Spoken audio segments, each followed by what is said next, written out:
कहते हैं ना, घर दीवारों से नहीं, उसके अंदर रहने वाले लोगों से बनता है। लेकिन क्या हो जब घर के लोग ऐसे हो। सारा दिन खाती रहती हो, सोती रहती हो, कोई काम नहीं है तुम्हारे पास। ऊपर से बहू के आ जाने के बाद तो तुम और निकम्मी हो गई हो। दिखावे के लिए हाथ में माला पकड़ ली है, बाकी कोई काम नहीं करती। अरे कैसी बात कर रहे हैं? अब तो बहू आ गई है, अब तो मेरी बेइज्जती करना बंद कर दीजिए।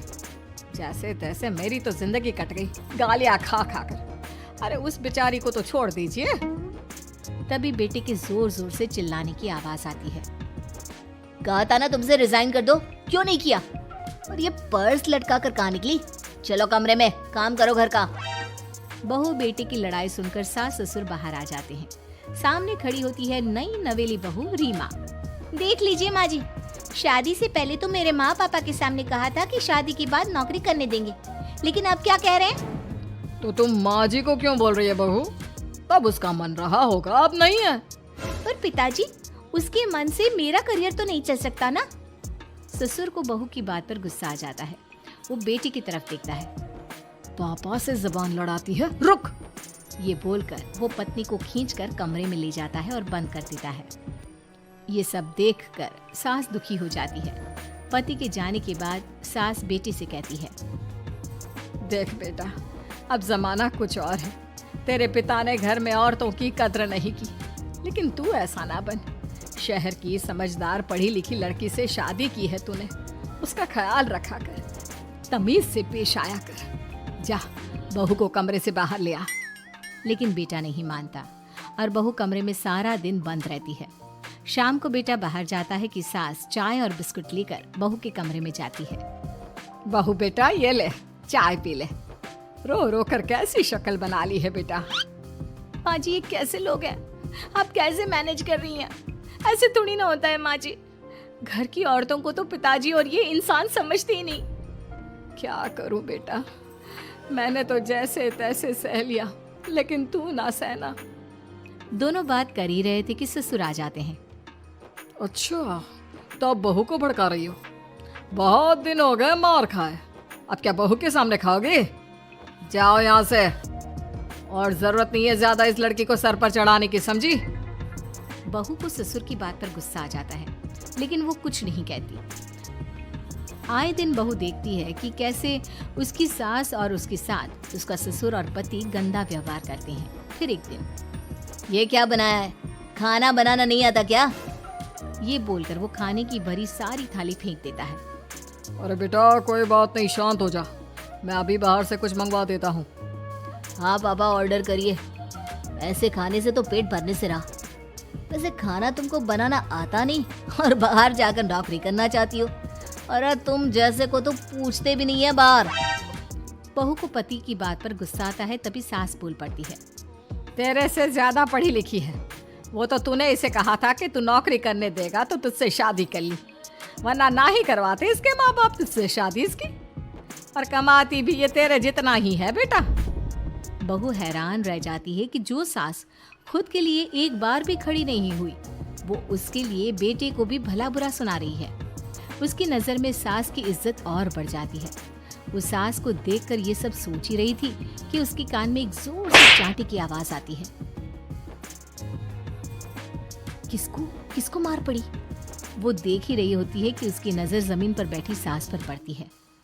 अभी तो धीरे से मारा, फिर जुबान खोली ना तो ऐसा मारूंगा कि कान के पर्दे फट जाएंगे। सास रो रही थी। बेटा और पति वहां से चले जाते हैं। पिताजी अच्छा किया माँ को जोर का चांटा लगाकर, आगे से जबान खोलने से पहले 4 बार सोचेंगी। बड़ी आई। दोनों हंसते हुए वहां से निकल जाते हैं। बहू सास को उठाती है और पानी देती है। मैंने ये दिन रोज देखे हैं बहू, लेकिन तू नहीं सहना। तू अपना जीवन अपने अनुसार जीना। शादी के वक्त मैंने तेरी माँ से बात करने की कोशिश की थी, उन्हें बताया था, लेकिन वो नहीं मानी। बहू सास को पकड़कर रोने लगती है। वो इसलिए नहीं मानी क्योंकि वो मेरी सगी माँ नहीं है। माँ जी, जिस तरह से आप मेरे लिए खड़ी हुई है ना, मेरी माँ भी नहीं हुई। बेटा मैं तेरा भला चाहती हूँ, तू नौकरी इस घर में रहकर तो नहीं कर पाएगी। एक काम कर, इस घर से चली जा, पैसे कमा और खुश रह। माँ जी, हो सकता है कल तक मैं आपके इस फैसले को मान जाती, लेकिन आज नहीं। माँ जी, आप यहाँ इस नर्क को झेले और मैं आपको छोड़कर चली जाऊं? नहीं, कभी नहीं। अगले रोज, सुनिए, वो क्या है ना, मुझे कुछ कपड़े और गहनों की जरूरत है, तो जरा पैसे दीजिए ना। अब आप घर के मर्द हो तो पैसे तो आपसे ही मांगूंगी ना। बुरा तो नहीं लग रहा ना आपको? नहीं नहीं, बुरा क्यों लगेगा, ये लो कार्ड, कर लेना शॉपिंग। अगले रोज, बिजली का बिल आया है 10,000 का, भर दीजिएगा। इतना बिल कैसे आ गया? बेटा वो क्या है ना, सारा दिन बहू घर में रहती है तो कमरे में एसी और टीवी चलता रहता है। अब कम से कम बाहर जाए तो 4 पैसे कमा कर लाए, लेकिन हम लोगों को थोड़ी ना औरत की कमाई खानी है, वो तो मर्द ही करता है ना। पति पर्स देखता है और फिर हाँ माँ, ठीक बोल रही हो, खैर चलता हूँ, ऑफिस का वक्त हो गया है।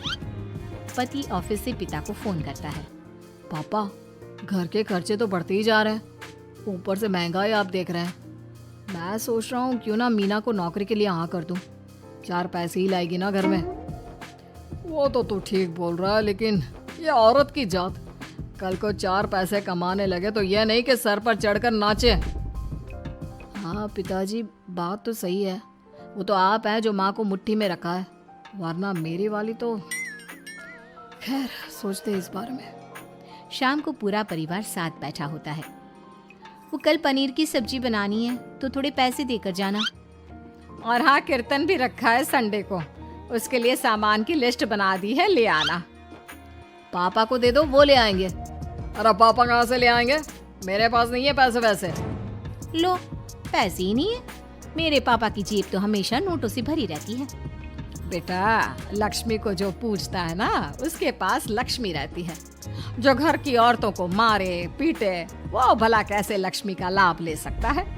वाह वाह, क्या बात है, तो जबान खुल रही है तुम्हारी। लगता है भूल गई पुरानी मार और डांट, क्या? हाँ माँ जी, शांत हो जाइए, मैं नहीं देख सकती आपको मार खाता, और फिर हो सकता है कि मैं आपको बचाने आऊँ तो ये भी मुझे मारे। ठीक है बहू, मैं कुछ नहीं कहती, तू ये लिस्ट बस दे दे, मैं चलिए आराम करने। फिर अगले रोज, सुनिए जी, वो मायके जाना है, वो क्या है ना, शादी के बाद से गई नहीं, तो ट्रेन की टिकट बुक करवा देना। तो मैं भी तो साथ जाऊंगा ना तुम्हारे। तो ठीक है, फिर फ्लाइट की ही टिकट करवा दीजिए। वो क्या है ना, अच्छा थोड़ी ना लगता है, आप पहली बार मेरे साथ जा रहे हो और हम ट्रेन से चले, ठीक है ना? पति ऑफिस जाता है, जहाँ उसका दोस्त कहता है, अरे क्या हो गया यार, परेशान सा दिख रहा है, तेरी तो नई नई शादी हुई है, भाभी परेशान कर रही है क्या? अरे नहीं यार, तू तो जानता है थोड़ी सी कमाई में घर चलाना मुश्किल हो रहा है, तू कैसे मैनेज करता है यार? कैसे क्या यार, तू जानता है ना मेरी बीवी रिया को, वो टीचर है, फिर घर में ट्यूशन करती है, साथ में बच्चे भी पढ़ लेते हैं। यार, घर नाम की गाड़ी दोनों पहियों के साथ चलने से ही चलती है, वो भी कमाती है और मैं भी, और चल रहा है घर बस। पति को दोस्त की बात समझ में आती है, लेकिन पिता का ज्ञान कैसे भूल सकता था? भाई, कल को सर पर चढ़कर नाचने लगी तो। शाम को घर आता है, जहाँ उसकी बुआ और उसका बेटा बैठे होते हैं। अरे आ गया लल्ला, कैसा थका थका सा लग रहा है, सब ठीक है ना?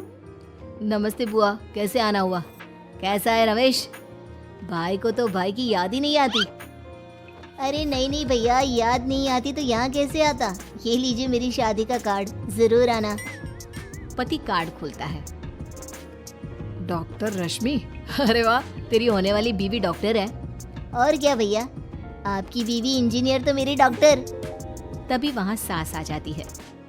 अरे जब घर में ही बिठाना है बेचारी को, तो काहे का इंजीनियर है, तो काम वाली ही, घर का काम करती है और आराम। इतनी पढ़ी लिखी लड़की को घर पर क्यों बिठा रखा है? अरे बहू कहीं झोला छाप डिग्री तो नहीं लेकर आई है? पत्नी की बुराई सुनकर पति को गुस्सा आता है। नहीं बुआ, यूनिवर्सिटी टॉपर है मेरी मीना, और हाँ, बड़ी कंपनी में काम भी करती है। बस शादी के बाद कुछ महीनों की छुट्टी ली थी, अगले हफ्ते से ऑफिस शुरू हो जाएगा। क्यों मीना? तभी ससुर आ जाते हैं। हाँ, लेकिन फिर घर का काम कैसे होगा? और पैसे कमाने लगेगी तो सर पर। पिता की बात पूरी नहीं हुई कि बेटा, सर पर चढ़ने का हक है उसका पापा। पत्नी है वो मेरी, यानी मेरे घर की रानी। और रानियां तो सर का ताज होती है। क्यों मीना? मीना पति की बात सुनकर शर्मा जाती है। वाह बेटा, तू सही समय में समझ गया कि औरतों की इज्जत करने वाले घर में शांति और लक्ष्मी का वास होता है।